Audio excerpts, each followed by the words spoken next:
இனிய காலை வணக்கம் அன்பு நண்பர்களே. இன்று உங்களோடு உரையாட வேண்டிய காலத்தின் கட்டாயம்.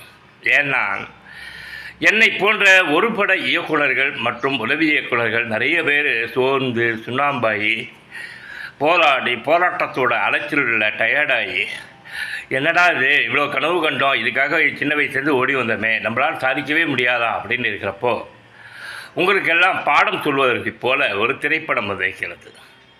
அந்த திரைப்படத்தின் பெயர் தான் மரகஜ ராஜா.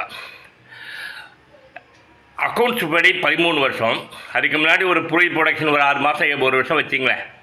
மொத்தம் 14 ஆண்டுகள் ராமர் வனவாசம் போனது போல் ஒரு திரைப்படம் எடுக்கப்பட்டு ரிலீஸ் ஆகாமல் 14 வருஷம் கிட்ட நெருங்கி இன்றைக்கி தேட்டரில் நேற்று வந்து நல்ல ரிப்போர்ட்டு.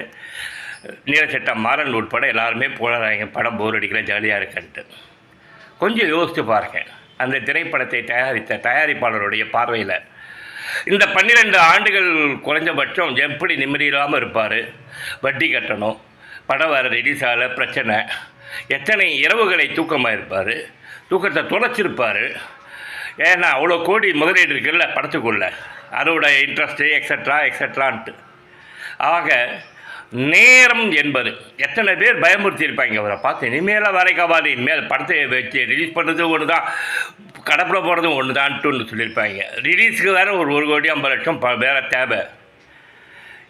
ஆனால் ஆண்டவன் இறையருள் பிரபஞ்சம் இன்றைக்கி அவரை காப்பாற்றி 13 வருஷம் வேதனையில் இருந்த ஒரு மனிதரை இன்றைக்கி உற்சாகப்படுத்தியிருக்கிறது.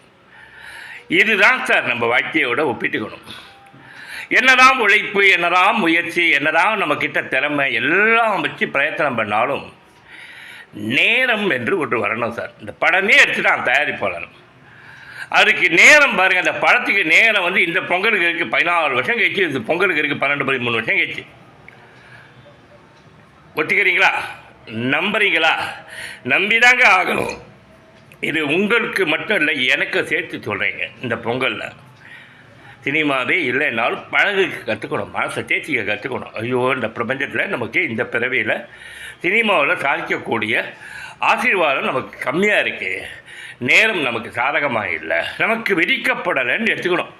அதை விட்டுட்டு புலம்புறையோ அழுவதுனாலேயோ டாஸ்மாகில் போய் குடிப்பதுனாலேயோ துக்கமாக இருப்பதுனாலேயோ எல்லாம் மாறப்போகிறா? கிடையவே கிடையாது. வாழ்க்கையை நிம்மதியை நம்ம மட்டும் இழக்காமல் நம்ம சுற்றியுள்ள மனிதர்களையும் சேர்த்து அழிக்கிறோம்.